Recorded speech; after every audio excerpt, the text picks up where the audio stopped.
तो कहानी की शुरुआत एक बर्फीले एरिया को दिखाते हुए होती है, जहां वॉरियर इग्नेसियो और चीफ साइंटिस्ट जोजे कॉड इंडस्ट्रीज के लिए काम करते हुए नजर आते हैं। दरअसल ये लोग एक गोलाकार चीज की माइनिंग कर रहे होते हैं। इसी बीच कॉड इंडस्ट्रीज की ओनर विक्टोरिया वहां आती है और देखती है कि उस गोलाकार चीज के अंदर से बीटल शेप में एक स्कैरब निकला है। इस बीटल स्कैरब को देखकर विक्टोरिया बहुत खुश हो जाती है। इसके बाद हम जैमी नाम के लड़के को देखते हैं, जो कि अपना ग्रेजुएशन खत्म करने के बाद अपने घर आया था। यहाँ जैमी की फैमिली उसे एयरपोर्ट पर लेने आती है, जिसमें उसके पिता अल्बर्टो, माँ रोसियो, चाचा रूडी, बहन मिलाग्रोस और उसकी ग्रैंडमा होती है। जैमी को पिकअप करने के बाद सभी लंच के लिए जाते हैं, जहाँ जैमी को अपनी फैमिली से पता चलता है कि कॉड इंडस्ट्रीज धीरे धीरे पूरे शहर पर कब्जा कर रही है, जिससे उसकी फैमिली ने अपनी दुकान खो दी और उनके ऊपर काफी कर्जा हो गया, इसलिए जल्द ही वो अपना घर भी खो देंगे। इसके अलावा जैमी को पता चलता है कि फैमिली में हुए इन हालातों के कारण अल्बर्टो को हार्ट अटैक आया था। सब कुछ जानने के बाद जैमी कहता है कि मैंने अपनी पढ़ाई कंप्लीट कर ली है और अब मेरे पास डिग्री भी है, इसलिए मैं अच्छी जॉब ढूंढकर सारा कर्जा चुका दूंगा। लेकिन समय बीतता गया, पर जैमी को कोई भी जॉब नहीं मिलती है, जिससे जैमी काफी परेशान होता है और अपनी बहन मिलाग्रोस से कहता है कि मैं एक दिन बहुत सारे पैसे कमाऊंगा और सब कुछ ठीक कर दूंगा। इसके बाद हम जैमी को बहुत ही बड़े घर में देखते हैं, जिसे देखकर ऐसा लगता है कि वो बहुत अमीर हो गया है। पर तभी मिलाग्रोस उसे बुलाती है और साफ सफाई करने का कहती है। दरअसल मिलाग्रोस इस घर में साफ सफाई का काम किया करती है और उसी ने जैमी को यहाँ पर जॉब दिलाई थी, ताकि वो दोनों मिलकर कुछ पैसे कमा सके। यहाँ हमें पता चलता है कि ये बड़ा सा घर विक्टोरिया का है। तभी वहाँ विक्टोरिया आती है, जिसे देखकर जैमी उसे गुड मॉर्निंग बोलता है, लेकिन विक्टोरिया उसे इग्नोर करके अंदर चली जाती है, जहाँ वो अपनी भतीजी जेनिफर को देखती है। यहाँ जेनिफर विक्टोरिया पर बहुत गुस्सा होती है और उसे उसकी कंपनी के नए डिवाइस का एक वीडियो दिखाती है। दरअसल ये डिवाइस इंसान के अंदर फिट हो जाता है, जिससे वो इंसान एक खतरनाक वॉरियर बन जाता है और उसके अंदर ऐसी पावर्स आ जाती हैं, जिससे वो सब कुछ तबाह कर सकता है। अब जेनिफर गुस्से में आकर विक्टोरिया से कहती है कि इस कंपनी को ये हथियार बनाने का काम नहीं करना चाहिए। असल में ये कंपनी जेनिफर के पिता की थी, पर उनकी डेथ के बाद विक्टोरिया इस कंपनी की ओनर बन गई और जेनिफर के पिता की आखिरी इच्छा थी कि उनकी कंपनी इस तरह के डिवाइस ना बनाए, इसलिए जेनिफर विक्टोरिया के खिलाफ थी। खैर, विक्टोरिया जेनिफर को याद दिलाते हुए कहती है कि ये कंपनी मेरे हाथों में है, इसलिए मैं जो चाहूँ वो कर सकती हूँ। लेकिन जेनिफर अभी भी उनके खिलाफ थी। तब विक्टोरिया का बॉडीगार्ड इग्नासियो उसे रोकने की कोशिश करता है। ये देखकर जैमी जेनिफर को बचाने के लिए आता है, जिससे विक्टोरिया जैमी और मिलाग्रोस को जॉब से निकाल देती है। इस बात से जेनिफर को जैमी के लिए बहुत बुरा लगता है, इसलिए वो उसे अपना नंबर देते हुए उसे नई जॉब दिलाने का कहती है। इसी रात जैमी जेनिफर को मैसेज भेजने का सोचता है, पर वो बहुत नर्वस था। तब उसके पिता उसे मोटिवेट करते हुए जेनिफर को मैसेज भेजने का कहते हैं, जिससे जैमी उसे मैसेज भेज देता है। अगले दिन जैमी को एक कंपनी में मीटिंग के लिए बुलाया जाता है। तभी हम जेनिफर को इस कंपनी की लैब में जाते हुए देखते हैं, जहां उसे बीटल स्कैरब दिखाई देता है और वो उसे बर्गर बॉक्स में रखकर भाग जाती है। जिसके बाद जोजे लैब में आता है और देखता है कि स्कैरब गायब हो गया है, इसलिए वो सिक्योरिटी को कंपनी के सभी गेट्स बंद करने का ऑर्डर दे देता है। यहाँ जेनिफर सिक्योरिटी अलार्म की आवाज सुनकर डर जाती है। तभी उसे जैमी मिलता है, जिसे देखकर जेनिफर उसे वो बॉक्स दे देती है और कहती है कि तुम्हें इस बॉक्स की रक्षा करना है, जिसके बदले मैं तुम्हें पैसे दूंगी। साथ ही वो उसे इस बॉक्स को ना खोलने का कहती है। इसके बाद जैमी इस कंपनी से बाहर चला जाता है और गार्ड जेनिफर की तलाशी करने के लिए उसके पास आ जाते हैं। इसके बाद हम जैमी को उसके घर में देखते हैं, जहां उसकी फैमिली उस बॉक्स को खोलने का कहती है। वो लोग जैसे ही बॉक्स को खोलते हैं तो उसमें उन्हें स्कैरब डिवाइस दिखाई देता है, जिसके साथ वो लोग खेलना शुरू कर देते हैं। तब जैमी उनसे वो डिवाइस छीन लेता है, जिस दौरान वो डिवाइस चमकने लगता है और सीधे जैमी के चेहरे पर आ जाता है। तब रूडी उसे हटाने की कोशिश करता है, जिस दौरान उसे बिजली का झटका लगता है और वो दूर गिर जाता है। इसके बाद वो डिवाइस जेमी के कपड़ों के नीचे घुस जाता है और उस डिवाइस से कीड़े की तरह पैर निकल आते हैं, जो कि जेमी को छत पर चिपका देते हैं और फिर जेमी की बॉडी के चारों ओर एक कवच बनने लगता है और जेमी एक सुपर हीरो की तरह दिखाई देने लगता है। साथ ही उसके सूट पर एआई सिस्टम एक्टिव हो जाता है। तभी अचानक वो सूट छत को तोड़ते हुए जैमी को स्पेस में ले जाता है। यहाँ जैमी को अभी भी विश्वास नहीं हो रहा था कि उसके साथ क्या हो रहा है। अब वो सूट जैमी को वापस नीचे लाता है और उसे गाड़ियों से बचाते हुए शहर के चारों ओर घुमाता है। तभी जैमी एक बस के सामने आ जाता है, जिससे वो सूट एक स्पेशल शील्ड बनाकर उस बस को 2 हिस्सों में काट देता है। इसके बाद जैमी वापस घर आ जाता है और वो सूट ऑटोमेटिकली गायब हो जाता है। यहाँ हम देखते हैं कि जैमी की बॉडी में एक भी घाव नहीं है, पर वो सूट के कारण बेहोश हो जाता है। जब जैमी होश में आता है तो वो देखता है कि वो स्कैरब डिवाइस उसकी पीठ में घुसा हुआ है। इस बात से घबराकर जैमी पुलिस को बुलाने का सोचता है, लेकिन रूडी मना करता है और कहता है कि अगर हम पुलिस के पास गए तो वो जैमी को चोर समझेगी। इसके बाद जैमी जेनिफर को ढूंढने जाता है, जिस दौरान वो देखता है कि कुछ लोग जेनिफर का पीछा कर रहे हैं। इसलिए जैमी उसे अपनी कार में बैठाकर अपने घर ले आता है, जहां जेनिफर बताती है कि स्कैरब डिवाइस बहुत ही खतरनाक हथियार है। इसलिए विक्टोरिया अपने ओमैक प्रोजेक्ट को पावरफुल बनाने के लिए उस डिवाइस का इस्तेमाल करना चाहती है। जैमी के पूछने पर जेनिफर उससे कहती है कि मैं नहीं जानती कि इस डिवाइस ने तुम्हें क्यों चुना, लेकिन हमें इस बात का जवाब कॉर्ड टावर में रखी एक चाबी से मिल सकता है। इसलिए रूडी जैमी और जेनिफर को कॉर्ड टावर तक ले जाता है, जहां वो कैमरों को हैक करने के लिए एक जैमिंग डिवाइस लगा देते हैं। जैसे ही गार्ड का ध्यान भटकता है तब वो दोनों अंदर घुस जाते हैं और उस चाबी को चुरा लेते हैं। ये चाबी एक घड़ी में बदल जाती है और जेनिफर देखती है कि ये घड़ी उसके पिता की थी। इसके बाद दोनों वहाँ से जाने लगते हैं, जिस दौरान इग्नेसियो उन्हें रोकने की कोशिश करता है। इसलिए जैमी का स्कैरब डिवाइस एक्टिव हो जाता है और वो इग्नेसियो से फाइट करता है। तब इग्नेसियो उस पर हमला करने के लिए अपने अधूरे ओमैक का यूज करता है और दोनों में फाइट होने लगती है, जिसमें जैमी को अपने सूट में मौजूद कई हथियारों के बारे में पता चलता है। यहाँ जैमी बहुत ही खतरनाक फाइट करता है और इग्नेसियो को मारने ही वाला होता है। तब जैमी उस एआई सूट को रोकते हुए कहता है कि मैं किसी की जान नहीं लेना चाहता हूँ। तभी अचानक रूडी और जेनिफर एक गाड़ी से भागने लगते हैं, जिससे इग्नेसियो उन्हें शूट करने लगता है। इसलिए जैमी गाड़ी के पास चला जाता है। ये देख इग्नेसियो जल्दी से उठता है और जैमी पर हमला करने के लिए आगे बढ़ता है, लेकिन रूडी इग्नेसियो को हिट करके जैमी को बचा लेता है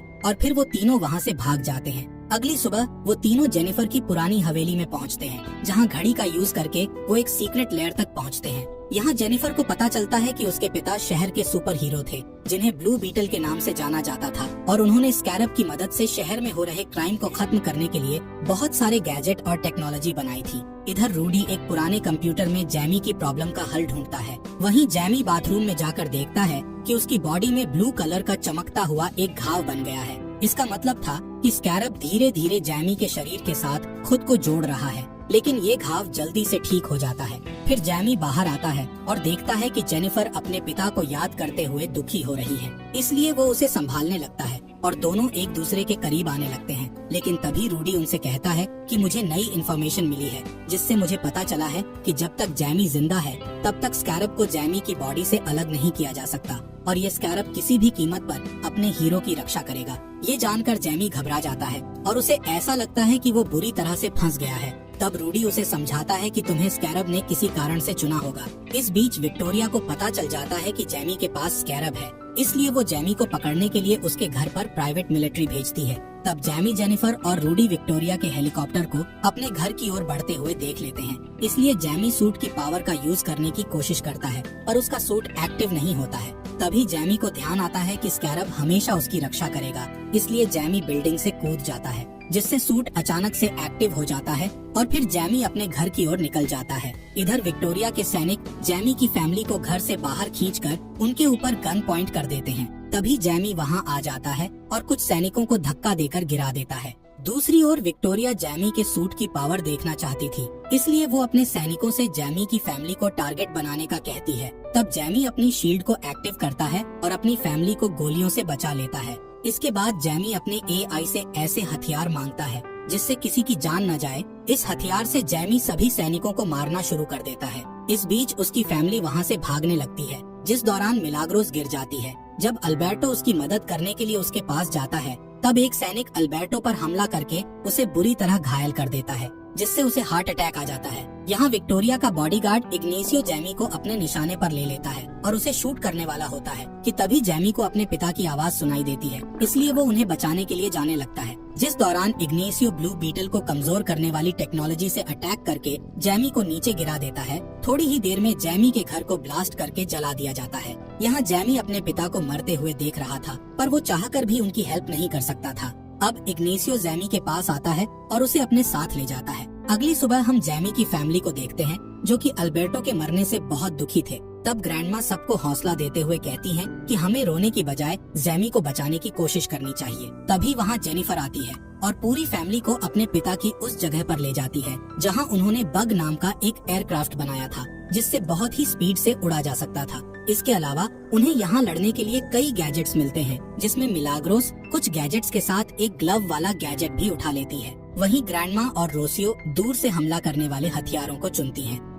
इसके बाद वो पाको आइलैंड पर बने फोर्ट पर हमला करने का प्लान बनाते हैं। दरअसल इस फोर्ट में विक्टोरिया जैमी की बॉडी से स्कैरब निकालने वाली थी, इसलिए वो जैमी को एक मशीन से जोड़ती है और उसे ओमैक के डेटाबेस में डाल देती है। इस प्रोसेस में जैमी की मौत भी हो सकती थी। इसके अलावा इग्नेसियो की बॉडी के कवच को भी इसी मशीन से जोड़ा गया था, ताकि स्कैरब का सारा डेटा इग्नेसियो के सूट में आ सके। अब जैसे ही प्रोसेस चालू होती है तो जैमी दर्द से चिल्लाने लगता है और कोमा में चला जाता है। तब उसे आफ्टर लाइफ के विजन आते हैं, जिसमें जैमी अपने पिता अल्बर्टो से मिलता है, जहां अल्बर्टो उसे बताता है कि ब्लू बीटल को अपनाना ही तुम्हारी लाइफ का सबसे बड़ा मकसद है। इसके बाद जैमी कोमा से बाहर आ जाता है और स्कैरब को पूरी तरह से अपना लेता है, लेकिन तभी उसके स्कैरब के कोड्स इग्नासियो के सूट में ट्रांसफर हो जाते हैं, जिससे इग्नेसियो का ओमैक सूट बहुत ही ज्यादा पावरफुल हो जाता है। इस बीच रूडी फोर्ट पर बग एयरक्राफ्ट को गिरा देता है, जिससे सैनिक उन पर गोलियां चलाने लगते हैं, पर ये एयरक्राफ्ट बग बहुत मजबूत था, जिस वजह से उन्हें कोई भी नुकसान नहीं हो सकता था।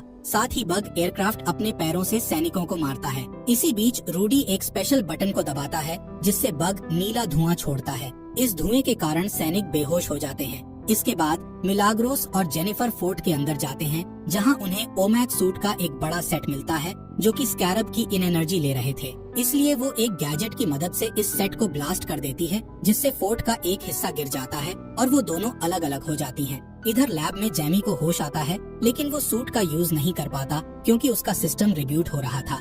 इसी दौरान जोस को समझ आ जाता है कि विक्टोरिया के इरादे ठीक नहीं हैं, इसलिए वो जैमी का साथ देता है और उसे वहाँ से भगाने के लिए गेट खोल देता है। पर इग्नेसियो उसे देख लेता है, इसलिए वो जोस को मार डालता है। तभी लैब में ब्लास्ट हो जाता है, लेकिन इग्नेसियो विक्टोरिया को बचा लेता है, जिसके बाद विक्टोरिया जेनिफर को पकड़ने के लिए निकल जाती है। इधर जैमी के सामने बहुत सारे सैनिक आ जाते हैं। तब उसकी ग्रैंडमा वहाँ आ जाती है और गैजेट्स की मदद से उन सभी सैनिकों को एक झटके में हरा देती है। अब सभी बग के अंदर जाते हैं, लेकिन मिलाग्रोस और जेनिफर अभी भी वहाँ नहीं आए थे, इसलिए जैमी उन्हें बचाने के लिए वापस फोर्ट के अंदर जाता है। यहाँ मिलाग्रोस अपने ग्लव्स का यूज करके खुद को सैनिकों से बचा रही होती है, लेकिन सैनिक उसे जल्द ही घेर लेते हैं। तभी वहाँ जैमी आ जाता है और उसका सूट भी एक्टिव हो जाता है। अब जैमी इस सूट को पूरी तरह से कंट्रोल कर सकता था, इसलिए जैमी कुछ ही देर में उन सभी सैनिकों को हरा देता है। इसी दौरान इग्नेसियो वहाँ आ जाता है और जैमी को दीवार की दूसरी तरफ फेंक देता है। जैमी किसी तरह खुद को बचाता है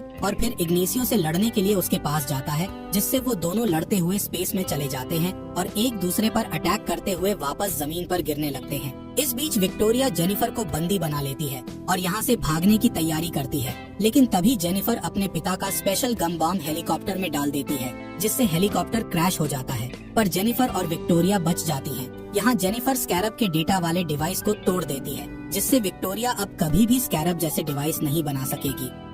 इधर जैमी अपने सूट से अपनी इमेजिनेशन वाला एक हथियार मांगता है और उससे इग्नेसियो पर हमला कर देता है, लेकिन इग्नेसियो अपने वॉर एक्सपीरियंस का यूज करके उसे नीचे गिरा देता है। इसी दौरान रूडी इग्नेसियो पर पत्थर फेंककर उसका ध्यान भटकाता है, जिससे इग्नेसियो उसे शूट कर देता है। ये देखकर जैमी को बहुत गुस्सा आता है और वो इग्नेसियो से बदला लेने के लिए उस पर खतरनाक वार करके उसे मारने ही वाला होता है कि तभी एआई उसे याद दिलाता है कि तुम किसी की जान नहीं लेना चाहते। इसके अलावा एआई उसे इग्नेसियो की पिछली यादें दिखाता है, जिससे पता चलता है कि इग्नेसियो भी उसी की तरह एक विक्टिम है, क्योंकि जब इग्नेसियो छोटा था तब कॉड इंडस्ट्रीज के बॉम्ब ने उसके घर को ब्लास्ट कर दिया था, जिससे उसकी माँ की मौत हो गई थी। तब विक्टोरिया ने उसे ओमैक प्रोजेक्ट के एक्सपेरिमेंट के लिए अपने साथ रखने का फैसला किया था। यहाँ जैमी इग्नेसियो को छोड़ देता है, जिससे इग्नेसियो को एहसास होता है कि अब उसके पास विक्टोरिया के ऑर्डर्स को अनदेखा करने की पावर है। जिसके बाद इग्नेसियो विक्टोरिया के पास जाता है और एक बहुत ही खतरनाक ब्लास्ट कर देता है,